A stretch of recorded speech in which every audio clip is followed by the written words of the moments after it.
கர்த்தருடைய பரிசுத்த நாமத்திற்கு ஸ்தோத்திரம். நம்ம ஏசாயா 1வது அதிகாரம் 4வது வசனத்தை தியானிக்க இருக்கிறோம். ஏசாயா 1:4 ஜெபத்தோடு இந்த செய்திக்குள்ளே கடந்து செல்லும். இதோ மனுஷரின் மத்தியில் தேவாதி தேவனே வாசம் செய்கிறாரே.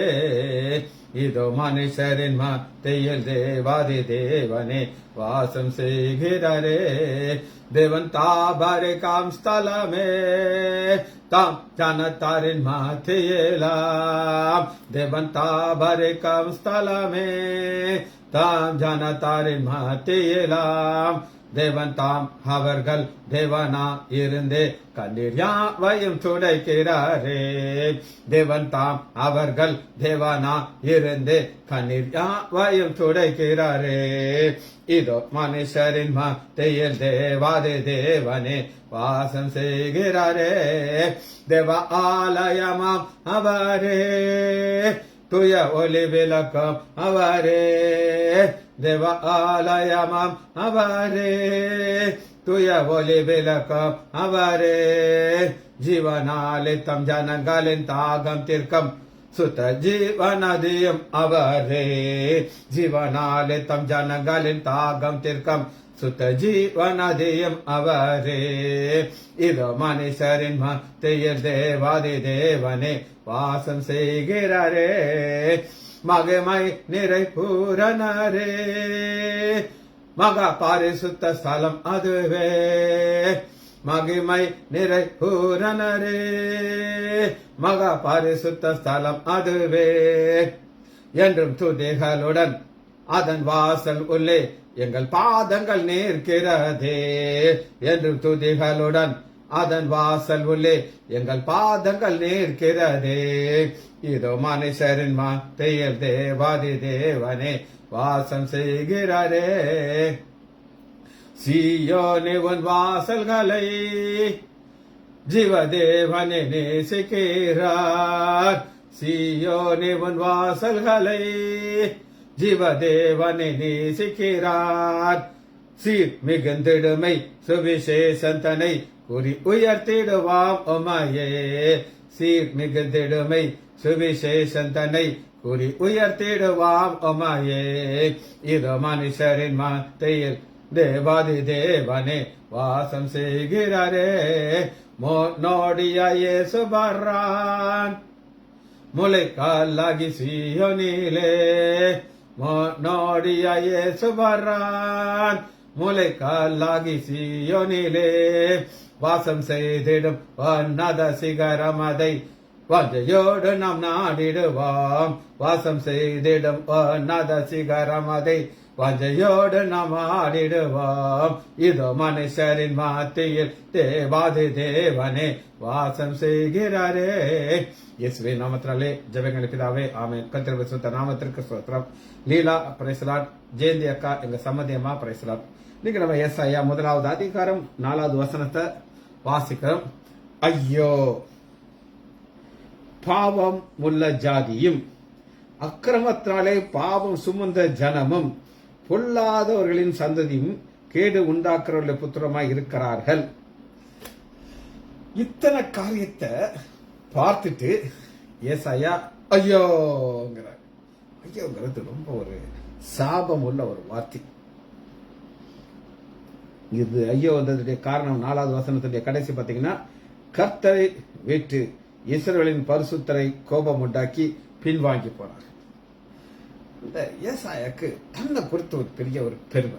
நான் ரொம்ப நல்லவன், மற்றவங்கள் தான் பாவி அப்படின்ற ஒரு கான்செப்ட்ல உட்கார்ந்துட்டு இருக்காரு. இது எப்படி நம்ம பார்க்கிறோம் அப்படின்னு கேட்டீங்கன்னா, ஏசாயா 3வது அதிகாரம் 11வது வசனத்துல பாருங்க. துன்மார்க்கனுக்கு ஐயோ, அவன் கேடு உண்டாகும், அவன் கைகளிலே பலன். ஐயோ, துன்மார்க்கனை பார்த்து ஐயோ அப்படிங்கிறார். 5வது அதிகாரம் 19வது வசனம் ஏசாயா 5:19 தாம் பார்க்கும்படி அவர் தீவிரமாக தமது கிரியை நடப்பிக்க வேண்டும். இஸ்ரேலின் பரிசுத்தருடைய ஆலோசனையை நாம் அறியும்படிக்கு அது சமீபத்து வரட்டும் என்று சொல்லுவர்களுக்கு ஐயோ. அது ஆண்டவர் சேர்த்து நடக்கட்டையா, பதறாம அது வரும்போது பார்த்துக்கலாம். அவங்களுக்கு ஐயோ. இந்த கூட்டத்தை பார்த்து ஐயோ ஐயோ ஐயோங்கிறார். 20வது வசனம் பாருங்க.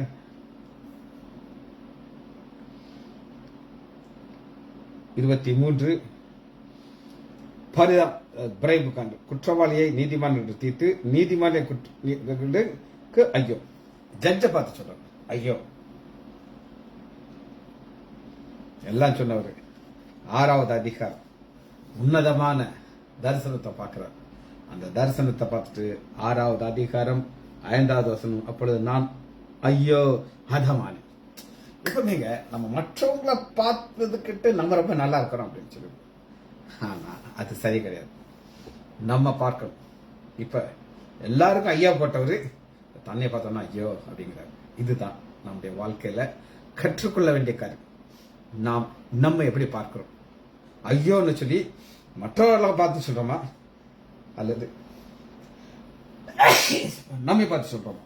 சரி, ஃபர்ஸ்ட் இந்த செய்தி எப்படி ஆரம்பிக்கிறார் அப்படின்னு கேட்டீங்கன்னா, பாவம் உள்ள ஜாதி. ஆனா ஆண்டவர் நம்மளை எப்படி மாற்றி இருக்கிறார் அப்படின்னு கேட்டீங்கன்னா, 1 பேதுரு 2வது அதிகாரம் 9வது வசனம், பரிசுத்தம் ஜாதி அவருக்கு சொந்த ஜனம். ஐயோ போட்டவர் தன்னை பார்த்துட்டு தன் பாவத்தை உணர்கிறார்.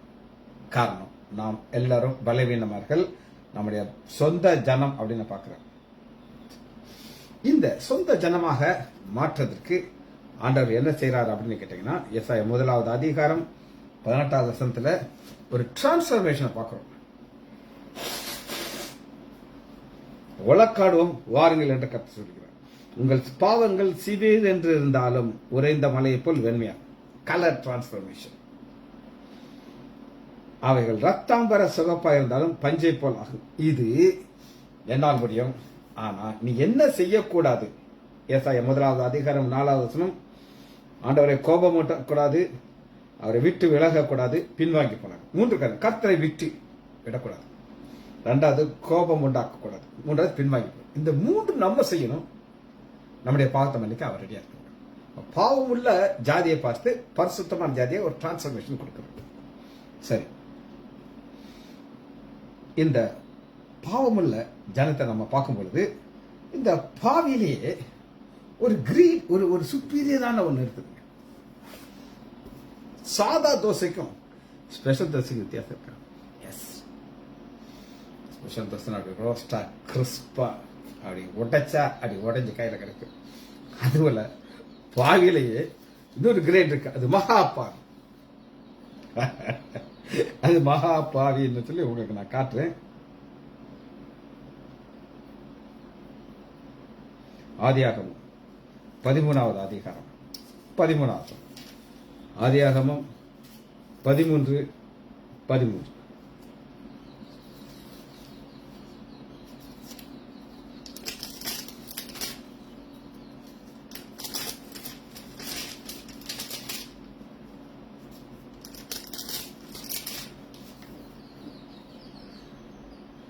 சோதாம் ஜனங்கள் பொல்லாதவர்களும் கர்த்தருக்கு முன்பாக மகா பாவிகள்.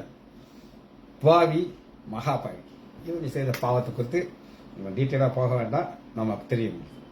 சோதம் குமாரர்கள் 13வது அதிகாரம் 13வது வசனத்தை நம்ம பார்த்தோம்.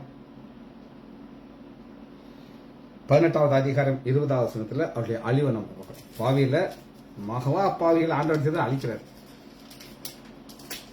ஆதியாகமம் 18வது அதிகாரம் 5வது வசனம்,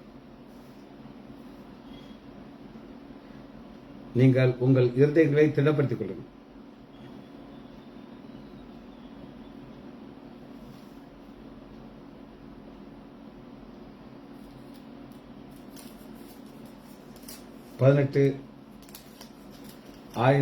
இவர்களுடைய பாவம் மேல வர போயிடுச்சு.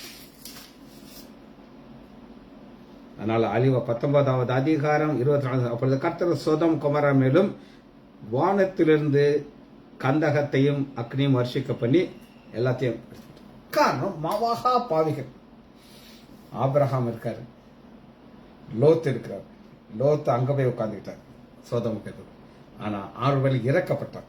சரி, நம்முடைய ஆண்டவர் இறக்கப்படுகிற தேவன். இப்ப பிரச்சனை எங்கே இருந்து வருகிறது அப்படிங்கிற ஒரு கேள்விக்கு நம்ம பதில் பார்க்கணும். பிரச்சனை எங்க இருந்து வருகிறது? ஏசாயா 30வது அதிகாரம் 9வது 30:9.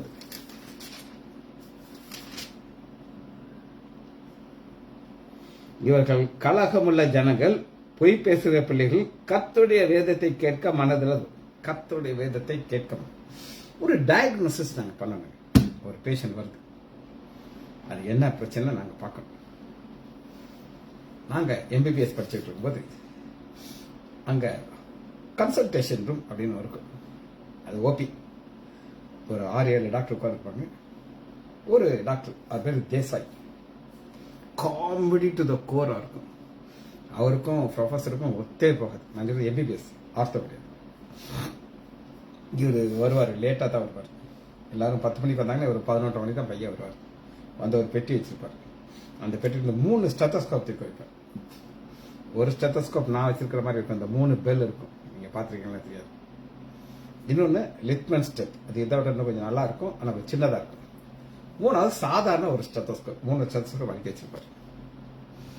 பேஷண்ட் வந்தவொடனே எல்லாம் இவருக்கு கூட ஒரு பெரிய கியூ நிற்கும். இவங்க அங்கெல்லாம் போக மாட்டாங்க. வந்து கேட்பாரு, இது ஸ்பெஷல் ஸ்டெத்தஸ்கோப், இதை வச்சு நான் உனக்கு பார்த்தா உனக்கு என்ன நோயின்னு எனக்கு சொல்லிடும், அதுக்கு என்ன மருந்து கொடுக்கணும் இது எனக்கு சொல்லிடும். ஆனால் இதில் நீ பார்க்கறதுக்கு நீ எனக்கு 20 ரூபா கொடுக்கணும். இந்த 2வது ஸ்டெத்தஸ்கோப் பத்தியா, இது வந்து 10 ரூபா தான். என் நோயின்னு சொல்ல அந்த மருந்து சொல்லாது, மருந்து நான் தான் யோசிச்சு சொல்லணும். 3வது இது ஃப்ரீ. இதுக்குள்ளாரி பழசா பிஞ்சு போயிருக்கும். உனக்கு எதில் தான் பார்த்து சொல்லணும் அப்படின்னு கேட்பாரு. ஆப்வியஸா இதை சொல்லணும். 20 ரூபா வாங்கி பாக்கெட் எல்லாரும் பார்த்துட்டு இங்கே ரகசியமெல்லாம் கிடையாது. ஜோ பாக்கெட்ல வச்சுக்கிட்டு ஸ்டெத்தஸ்கோப் வச்சு ஒரு நேரம் அப்படி கேட்டுக்கிட்டே இருப்பார். ரைட்டு சொல்லிருச்சுப்பா, இந்தா மருந்து எழுதி கொடுப்பார். ஓடி போயிரு. இப்படி காலா போட்டுக்கிட்டே இருப்பார். அவன் மருந்து எப்படி சார் சாப்பிட்றதுன்னு வந்து கேட்பான். அவர் சொல்லுவாரு, இந்த மருந்தை நீ சாப்பிடும்போது சூரியன் வந்திருக்க கூடாதப்பா. சூரியன் வந்துச்சுன்னா அந்த மாத்திரையுடைய பவர் குறைஞ்சிடும். அங்கெல்லாம் வேடிக்கை பார்த்துட்டு கேட்டியா இது இப்படி எல்லாம் இருந்தாலும் கதை விட்டுட்டு இருக்காரு அப்படின்னு சொல்லி. அதனால மத்த யார்ட்ட காலையில ஒண்ணு மத்தியானம் அப்படிதான் நான் சொல்றேன். ஆனா இவர் அப்படி அடுத்து கடைசியில ராத்திரி மாத்திரை நீ சாப்பிடும்போது இந்த மீனி நாட்டில் வச்சு அந்த மாத்திரை எடுக்கணும். அது தொடரும் தொட்டுட்டு தான் முழுங்கணும். இங்க ப்ரோசருக்கு தலை பிச்சுக்கிட்டு வர அப்படி. இதுதான் டயக்னோசிஸ். இங்க ஒரு டயக்னோசிஸ் நான் காட்டுறேன். ஏசாயா 30வது அதிகாரம் 9வது வசனம். இவர்கள் கலகமுள்ள ஜனங்களும், பொய் பேசுகிற பிள்ளைகளும், கர்த்தருடைய வேதத்தை கேட்க மனதில். கர்த்தருடைய வேதத்தை கேட்க மனசு இருக்காது. நம்ம ஏதாவது ஒரு நான் டீச்சிங் சொல்லுவேன், ஏமா கொஞ்சம் பாரு. நான் இப்பெல்லாம் பார்க்க மாட்டேன், நான் எடுத்து பார்க்கணும். உங்களை தான் சொல்றேன். நீங்க கையில பைபிள் வச்சு நான் நோட்ஸ் எழுதி வச்சிருக்கேன். நேற்று 1ஆம் தேதி ஆலயத்தில் எங்க பாஸ்ட் எனக்கு ஒரு வெளிச்சத்தை கொடுத்தவர். எப்பா எனக்கு தலை சுத்திடுச்சு. எனக்கு அவ்வளோ ஒரு சந்தோஷம். நீங்க வந்து அதை ஃபுல்லா எழுதி வச்சுட்டேன். அப்ப இதுதான் ஆண்டவர் எதிர்பார்க்கிற டயக்னோசிஸ். நான் உங்களுக்கு சொல்லிட்டு சரி, டயக்னோசிஸ் பார்த்தாச்சா? நீங்க எங்க லெவல்ல இருக்கீங்களா உங்களுக்கு தான் தெரியும்.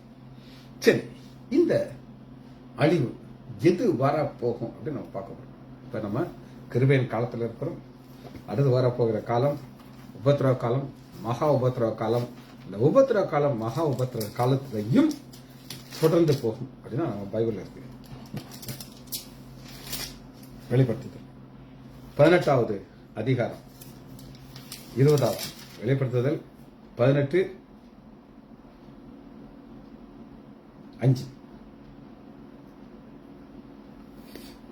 அவளுடைய பாவம் வான பரியந்தம் ஏற்றியது, அவளுடைய அநியாயத்தை தேவன் நினைவு கூர்ந்தார்.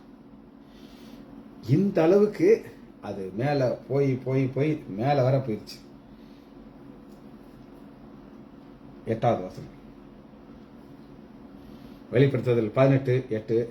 ஆகையால் அவளுக்கு வரும் வாதை, சாவு, துக்கம், பஞ்சம் ஒரே நாளிலும். அவள் அக்கினியாலில் சுட்டரிக்கப்படுவாள். அவளுக்கு நியாய தீர்ப்பு கொடுக்கும் தேவனாகிய கர்த்தர் வல்லமை உள்ளவர். இந்த வல்லமை உள்ளவர் என்கிட்ட வா, என்னை விட்டு போயிடாத, என்ற நிலைத்து இருப்பா, என் கூடயே என் வேதத்தை வாசி, இதான் கேட்கிறார். இதை கேட்கலன்னா ஆண்டவர் அழிச்சே போவார். ரைட். இப்ப நம்ம ஒரு சில இந்த பின் வாங்கி போறாங்கிற ஒரு காரியத்தை நம்ம பார்க்க போறோம். இந்த வசனத்தை வாசிரு. எஸ்ஐயா 1வது அதிகாரம் 4வது வசனம். எனக்கு பரிசுத்த உள்ள பின்வாங்கி போனார், பேக் ஸ்லைட் அப்படின்னு சொல்லி இங்கிலீஷ்ல சொல்றோம். சில காரியத்தை நம்ம அதை தியானிச்சு பார்க்க போறோம். இந்த பின்வாங்கிறத குறித்து ஆண்டவர் ஃபர்ஸ்ட் எங்க சொல்றாரு அப்படின்னு கேட்டீங்கன்னா, உபாகமம் எடுத்துக்கொள்ளுங்கள், 29வது அதிகாரம், உபாகமம் 29:25. அதற்கு அவருடைய பிதாக்களின் தேவனாகிய கர்த்தர் அவர்களை எகிப்திலிருந்து புறப்பட பண்ணின பொழுது அவர்களோடு பண்ணின உடன்படிக்கையை விட்டு போய் உடன்படிக்கை. இந்த உடன்படிக்கையை இங்கிலீஷ்ல கவர்னன்ட் அப்படின்னு சொல்றாங்க. இந்த கவர்னன்ட் யாருக்கும் அப்படின்னு கேட்டீங்கன்னா, பூமியில நம்மள மாதிரி எதுக்குமே பிரயோஜனம் இல்லாத ஒரு டிக்கெட் இருக்கு. ஆனா பரலோகத்தில் இருக்கிற தேவன் அவர் உடன்படிக்கை செய்வார். நீ என் ஜனம், நான் உன்னை பாதுகாப்பேன், உன்னை நிலைநிறுத்துவேன், வலுவாதபடி உன்னை காப்பேன்கிறாரு. அந்த உடன்படிக்கை விட்டு போயிறாரு. உடன்படிக்கை விட்டு வெளியே போயிடுச்சாச்சுன்னா அவருக்கு அந்த ஜனத்தின் மேல ஒரு என்ன கிடையாது, ஒரு உரிமை கிடையாது. நீ என்னை வேண்டான்ட்ட நாடு கொண்டே வச்சுக்கிற போறேன். நம்மளும் 27வது வசனத்துல, இந்த புஸ்தகத்தில் எழுதியிருக்கிற சாபம் எல்லாவற்றையும் ஜனத்தின் மேல் வர பண்ணி அது கோபம். சாபம், ஆசீர்வாதம், சாபம் ஆப்போசிட். ஆனா இவங்களுக்கு தெரிய மாட்டேங்குது, நாங்கள் ஆண்டவரை விட்டு போறோம்னா சாபம் எங்க மேல வரணும் சொல்லி. நம்ம மேல என்ன வரணும்? சாபம் இல்ல, ஆசீர்வாதம் வரணும். என்னுடைய பேரன் ஸ்டீவ் குட்டி பையனா இருக்கும்போது கண்ணாடி போட வேண்டிய சூழ்நிலை வந்துச்சு. கண்ணாடி போட்ட உடனே அவங்க சொந்தக்கார பொண்ணு, யாரும் சொல்ல மாட்டேன், ரொம்ப நெருங்கின சொந்தக்கார பொண்ணு என் மகளை பார்த்து சொல்லுது, என்ன கண்ணாடி போட்டுக்கோ பையனுக்கு, இவன் விளையாடவே முடியாது, இப்படி எந்திரிச்சாலே கண்ணாடி கீழே விழுந்துருமே, இவன் எப்படி விளையாடுவான் அப்படின்னு. சின்ன பையன், பிடிப்பேன். நான் ஆண்டோடைய கிருபைனால நேற்று 2 பேரைங்களும் டிடில கோல்டு மெடல் வாங்கிட்டேன். சூப்பர் போனானுங்க, ஜெயிச்சுட்டு கோல்டு மெடல் வந்தாங்க. பாருங்க, ஆண்டோட ஒரு சாப வார்த்தை என் பேரை மேல வருது, இவனால விளையாட முடியாது. ஆனா அந்த சாபத்தை ஆண்டவர் எப்படி ஆசீர்வாதம் நடத்துறாங்க. ஸ்டீவ் கழுத்துல ஒரு மெடல் போட்டிருக்காங்க, கோல்டு மெடல். ஜேடன் 2 பேரும் கண்ணாடி போட்டிருக்காங்க. சொல்லி ஒரு சின்ன குறைய ஆண்டவர் அனுமதிப்பாருங்க, அதை ஆண்டவர் எடுத்து போட்டுருவாங்க சொல்லி பார்க்க வரும் கூடாது, ரொம்ப கார்பா இருக்கும். சரி, 28வது வசனத்தை வாசிக்கிறேன். இந்த அவருடைய உக்கிரமான மகாரிசினாலே அவர்கள் தேசத்திலிருந்து வேரோடு பிடுங்கி வேற தேசத்தில் எரிந்து விடும். வேரோட பிடிங்கி எரிச்சு போட்டோம்.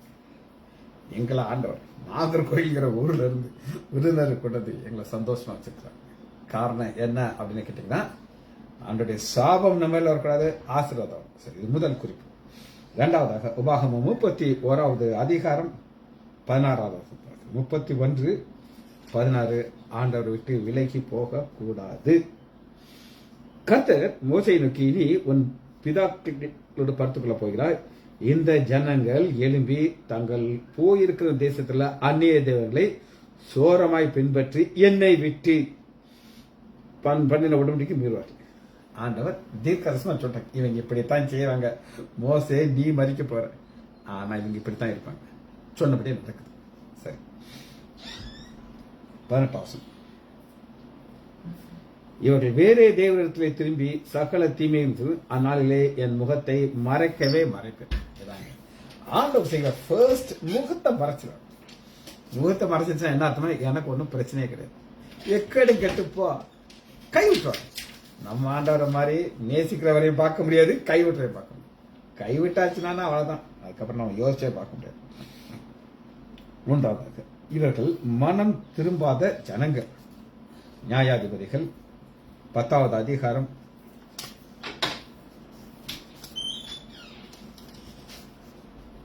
10:15.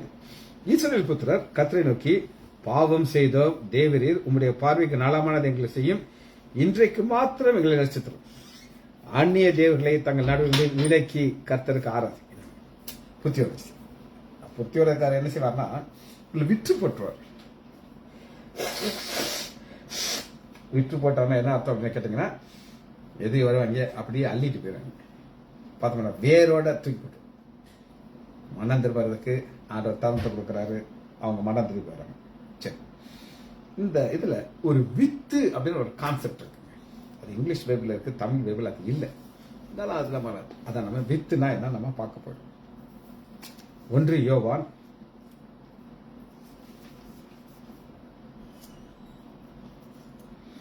3வது அதிகாரம் 9வது வித்து. தேவனாலே பிறந்த எவனும் பாவம் செய்யான், ஏனென்றால் அவருடைய வித்து அவனுக்குள் தரித்திருக்கிறது. அவன் தேவனாலே பிறந்ததுனால பாவம் செய்யும். வித்து வேதுங்கிற வித்து நமக்குள்ள வந்து அது கொஞ்சம் கொஞ்சமா வளரும். வளர்ந்தால் பாவம் செய்யாங்கிறது பாவம் செய்யற ஹேபிட் அவனுக்கு போயிடும். ஆனா 8வது வசனம், பாவம் செய்கிறவன் பிசாசால உண்டாயிருக்கிறான், ஏனென்றால் பிசாசானவன் ஆதி முதல் பாவம் செய்கிறான். பிசாசு இருக்கிறதில் அழிக்கவே தேவகுமாரன் வெளிப்பட்டான். தேவகுமாரன் வெளிப்பட்டது எதுக்குன்னா ஒரு வித்து, 2 வித்து இருக்குது. ஒன்னு சாத்தானுடைய வித்து, தேவனுடைய வித்து. தேவனுடைய வித்து உங்களுக்குள்ள இருந்தானா அது கொஞ்சம் கொஞ்சமா வளர்ந்து உங்களை ஆசீர்வதிச்சு இந்த சாபமே வராது ஆண்டவர் பார்த்துக்கலாம். அது அவர் வேலை. 5வது வசனம் 3:5, அவரிடத்திலே நிலைத்திருக்கிற எவனும் பாவம் செய்ததில்லை, பாவம் செய்கிற எவனும் அவரை காணவும் இல்லை, அறியவும் இல்லை. நிலைத்திருக்கிற எவனும், இந்த நிலைத்திருக்கிறது ரொம்ப ரொம்ப ரொம்ப முக்கியமான ஒரு கான்செப்ட். பலமுறை நான் உங்களுக்கு சொன்னது, திரும்ப நான் சொல்றேன். நான் ரட்சிக்கப்பட்ட பிறகு எவ்வளோ பாடுகள், கஷ்டங்கள், வேதனைகள், நிந்தைகள், அவசொற்கள் என் மேல் எத்தனையோ வந்திருக்கு. கண்டுக்கிடவே மாட்டேன். ஆனால் ஒன்றை மட்டும் ஆண்டவர் அனுமதிக்கவே இல்லை. அது என்ன அப்படின்ட்டு பின்வாங்கி போறது. 2வது நாள் இன்னைக்கு ரட்சிக்கப்பட்டேன். அன்னையிலிருந்து இன்னைக்கு வர ஆண்டோடைய கிருபை நான் நிலைத்திருக்கிறது அவருடைய கிருபை, சுத்த கிருபை. எத்தனையோ பேருடைய கண்கள் என்னை நோக்கி பார்த்து கொடுத்து இவன் எப்ப விழுவான்றது. ஆனா அவனுடைய வித்துங்கிற வசனம் எனக்குள்ள இருந்தனால அவருடைய சந்தோஷம் என்னால வாழ முடியும். சரி, 5வது குறிப்பு ஏசாயா 57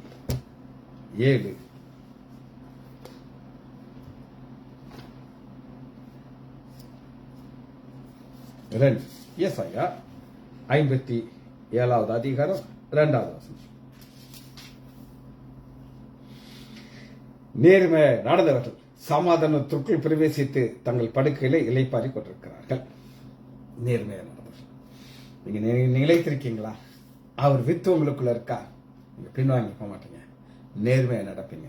ஒரு நாள் வரும், சமாதானத்திற்குள் பிரவேசித்து தங்கள் படுக்கையிலே இளைப்பார்கள். முதல் வசனம், நீதிமான் மடிந்து போகிறான், ஒருவனும் அதை மனதில் வைக்கிறதில்லை. புத்திமான் எடுத்துக்கொள்ளப்படுகிறான், ஆனாலும் தீங்கு வராததற்கு முன்னே நீதிமான் எடுத்துக்கொள்ளப்படுகிறான் என்பது நீ தீங்குங்கிற ஒரு காரியம் வர்றதுக்கு முன்னாடி தூக்கிறார். போதும், நீ ஓடுற ஓட்டம் போதும், இனி நீ என்கிட்ட வந்துரு அப்படின்னு சொல்லி. இது ஆண்டவருடைய டைமிங். நம்ம எங்க போறோம்? சமாதானத்திற்குள் பிரவேசிக்க போகிறோம். என்னாகமம் 32வது அதிகாரம்.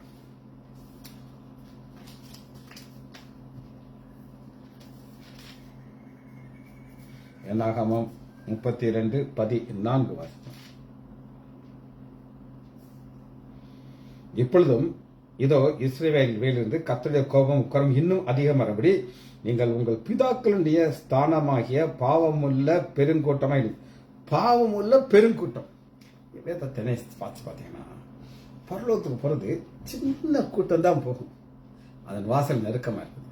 ஆனா பெருங்கூட்டம், இந்த பெருங்கூட்டத்துக்கு என்ன உணர்வு இருக்காது அப்படின்னு கேட்டீங்கன்னா, எங்க ஆண்டவர் எங்களை மட்டும் வழி நடத்தினார், ஆசீர்வதித்தார், கொண்டு போறார், இம்மட்டும் உதவி எபினேசர் இனியும் எங்களை காத்துக்கொள்வார்ங்கிற ஒரு கான்செப்ட் இருந்துச்சுன்னா இந்த பெருங்கூட்டம் கம்ப்ளீட்டா போயிடும். அடுத்த, நீங்கள் அவரை விட்டு பின்வாங்கினால் அவர் இன்னும் உங்களை வனாந்தரத்தில் இருக்கும்படி பண்ணுவார். அப்படி நீங்கள் இந்த ஜனங்கள்லாம் அழியப்படும். பின்வாங்கிறது ஆண்டவருக்கு கஷ்டமான காரியம். நிறைய பேர் என்னை விட்டு போகிறத நான் பார்த்துருக்கேன். அது ஏன்னு எனக்கு தெரியாது. நான் என் வேலையை கரெக்டாக தான் இருக்கேன். ஒரு சிலர் சொல்ல வேண்டியதை சொல்லிடுவேன், கண்டிக்க வேண்டியதை கண்டிப்பேன், அது என்னுடைய கடமை. ஆனால் அவங்க பின்வாங்கி போய் எங்க இருக்காங்கன்னு தெரியாது. அது எனக்கு பிரச்சனையே கிடையாது. சங்கீதம் 78:8. சங்கீதம் 78வது அதிகாரம் 8வது வசனம்.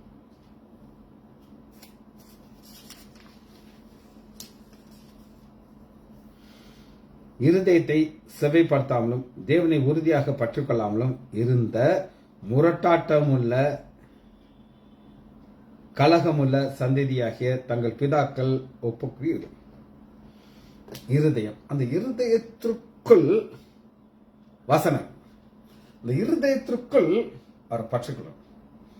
காலையில் எந்திரிச்சிட்டீங்களா, முழங்கால் போடாம உங்க வேலையை ஆரம்பிக்கும். நான் செய்யறதுனால நான் உங்களுக்கு சொல்லுவேன். தேவை ரெஸ்ட் எடுப்பேன். எடுத்து வந்து 4வது நாளைக்கு 5வது அதிகாரத்தை உட்காந்து எழுதிருக்கேன். ஃபுல்லாக ஸ்டடி பண்ணி எழுதி உங்களுக்கு நான் ரெடியாக வச்சுருக்கேன். வியாழக்கிழமை சாயங்காலத்துக்குள்ள செய்தி ஏற்கனவே நான் ரெடி பண்ணி வச்சுட்டேன். சொல்ல வேண்டியதான் புது செய்தி. ஆனால் ஒரு செய்தி தான், தொடர் செய்தி கிடையாது. இதெல்லாமே ஏன் நான் செய்கிறேன் அப்படின்னு கேட்டீங்கன்னா, நான் நிலைத்திருக்கணும். நான் நிலைத்திருந்தா தான் தொடர்ந்து ஓட முடியும். பின்வாங்காம போறதுக்கு நீங்க நிலைத்திருக்கணும், அதுல சந்தேகமே இல்லை. 2வது பாருங்க, 78வது அதிகாரம் 8வது வசனத்தை உங்களுக்கு நான் வாசிச்சேன். இருதயத்திலே சேவைப்படுத்தாமல். முதல் வசனத்துல பாருங்க, 28:1, என் ஜனமே என் உபதேசத்தை கேளும், என் வாயின் வசனங்களும் உங்கள் செவியிலே சாயும். இந்த செவியை நீங்க சாய்த்து அது உள்ள வந்துருச்சுன்னா பிரச்சனை கிடையாது. 3வது வசனம் பாருங்க, சங்கீதம் 78:3.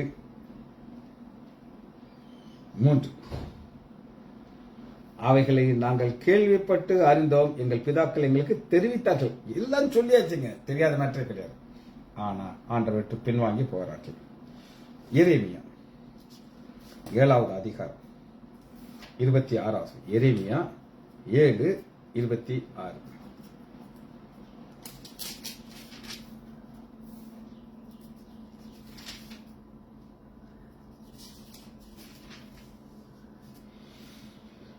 ஆனாலும் அவர்கள் என் சொல்லை கேளாமலும் தங்கள் செவியை சாயாமலும் போய் தங்கள் கழுத்தை கடினப்படுத்தி தங்கள் பிதாக்களை பார்க்கலும் இன்னும் அதிக பொல்லாப்பனை செய்தார்கள். இது என்ன அப்படின்னு கேட்டீங்கன்னா, இந்த உணர்வு உள்ள இருதயத்தை சாத்தான் பிடிக்கிட்டு போயிடும். உணர்வு உள்ள இருதயம் அப்படின்னா என்ன அர்த்தம் அப்படின்னு கேட்டீங்கன்னா, நமக்கு ஒரு நன்றி உள்ள இருதயம் எப்பவுமே இருக்கும். என்னுடைய குல்பர்கால என்னை மெடிக்கல் காலேஜில் சேர்த்தது குல்பர்கா சங்கரபாண்டி நாடார் அப்படின்னு, நீங்க வைரம் ஆஸ்பத்திரிக்கு அடுத்து பார்த்தீங்கன்னா குல்பர்கா இல்லம் அப்படின்னு இருக்கும். அவங்க ஒரு பெரிய குடும்பம். அதில் சங்கரபாண்டி நாடாங்க கூட தான் என்னைய குல்பர்கால சேர்த்தார். அப்போ எங்கள் பையில கையில் காசு கிடையாது, கொஞ்சம் சொற்ப காசு தான் கொண்டு போனார். மீதி அந்த 75,000 ரூபாயில் மீதி அவர் என்ன செஞ்சார், டிராஃப்டாக எடுத்து என்னைய குல்பர்கால சேர்க்குறார். வருஷங்கள் போயிடுச்சு, 50 வருஷம் ஆயிடுச்சு. நேற்று அவங்க பையன் சந்திரசேகரன் எனக்கு ஹாப்பி டாக்டர்ஸ் டேங்கிற ஒரு வாழ்த்து தான் அனுப்பினார்.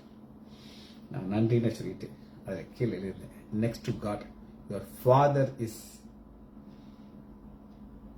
எவ்ரிதிங் அப்படின்னு போட்டு. உங்க அப்பா இல்லைன்னா நான் டாக்டராக இருக்க முடியாது, எனக்கு இந்த வாழ்த்துதல் பெற்றுக்கொள்ள முடியாது. இது ஒரு நன்றி உள்ள இருக்கு. இன்னைக்கு எங்க ஓபிக்குவாங்க, என் கன்சல்டேஷன் டேபிள் மேல அவர் படத்தை வச்சிருக்கேன். காரணம், நமக்கு நன்றி உள்ள இருதயம் நமக்கு தேவை. இங்க ஆண்டவர் என்ன சொல்றாரு அப்படின்னு கேட்டீங்கன்னா, 27 வசனத்துல ரொம்ப அருமையா வச்சிருக்காரு. நீ விக்கிரகத்தை போயிட்டே இல்ல, இப்ப பாரு, நீ இந்த வார்த்தையெல்லாம் அவர்களுக்கு சொல்லும்படி அவர்கள் உனக்கு செவி கொடுக்க மாட்டார்கள், நீ அவர்களை கூப்பிட்டாலும் மத உத்தரவு கொடுக்க மாட்டாங்க. நீ கேட்க மாட்டாங்க. காரணம், இது அவருடைய ஹேபிட். 16வது அதிகாரம் எரேமியா 16:11.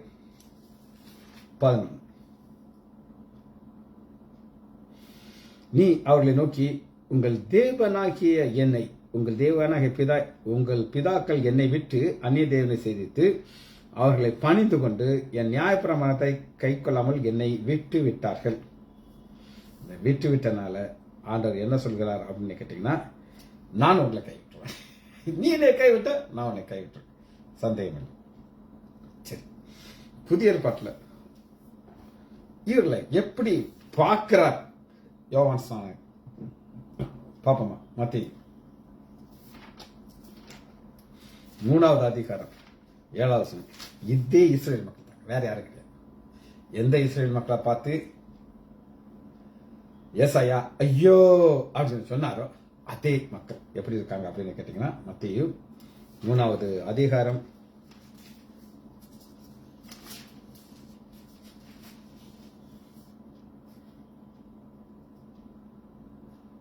7வது வசனம்.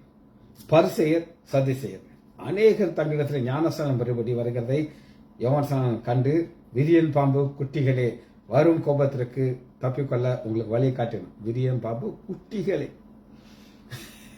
நீ குட்டியா இருக்க, உங்க அப்பா பெரியா இருக்கு, ஆனா நீ அவங்களோட கம்மி கிடையாது. அப்ப ஒரு மனிதன் உங்களை பார்த்து தேவ மனிதனே அப்படின்னு சொன்னா அப்படி, நீ தேவ ஊழியக்காரனப்பா அப்படின்னு சொன்னா அப்படி, நீங்க ஊழியை செய்றீங்கன்னு எப்படி இருக்கும், நீங்க ஒரு போதகர் அப்படின்னு சொன்னா உங்களுக்கு எப்படி இருக்கும், சந்தோஷமா இருக்கும். ஆனா விரியன் பாம்பு குட்டிகளே அப்படிங்கிற காரணம், அவர் வனாந்தரத்தில் இருக்கார், சுத்தி குட்டி குட்டி பாம்புகள்லாம் வரும். அது என்ன செய்யும் அப்படின்னு கேட்டீங்கன்னா, அந்த வெப்பத்துல திடீர்னு தீப்பிடிச்செறியும். தீப்பிடிச்செறியும் போது இந்த பாம்பு என்ன செய்யும், தப்பிச்சு போய் அது ஒரு ஜம்ப் பண்ணி அந்த அந்த அந்த அக்கினியை போய் விழுந்துடும். அதுக்கு தெரியாது அங்க ஒரு அக்கினி இருக்கு. அதனால வரும் கோபத்திற்கு உங்களுக்கு வழி காட்ட யார் அப்படின்னு சொல்லி ஜெபத்தி முடிப்போம். மகா இரக்கமும் கருவேமல்ல பிதாவே துதிக்கிறோம் ஐயா. ஐயோங்கிற ஒரு சாப வார்த்தையோடு ஆரம்பித்தது ஐயா. ஆனாலும் பரிசுத்த பவுல் சொல்லுகிறது போல, நான் விசுவாசிக்கிறவர் இனா என்று நான் அறிவேன் என்று நாங்கள் அறிவோம் ஐயா. நீங்களே ஆசீர்வதிக்கிறீர் ஐயா, வழி நடத்துகிறீர் ஐயா. இது மட்டும் உதவுடைய மனுஷரை துதிக்கிறோம் ஐயா. இனிமே எங்களை உடைய ரத்த கோட்டையில மூடி மறைத்து காத்துக்கிறோம்ப்பா.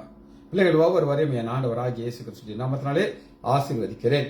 இயேசுவின் நாமத்தினால் ஜெபங்கள் பிதாவே. ஆமேன், ஆமேன், ஆமேன்.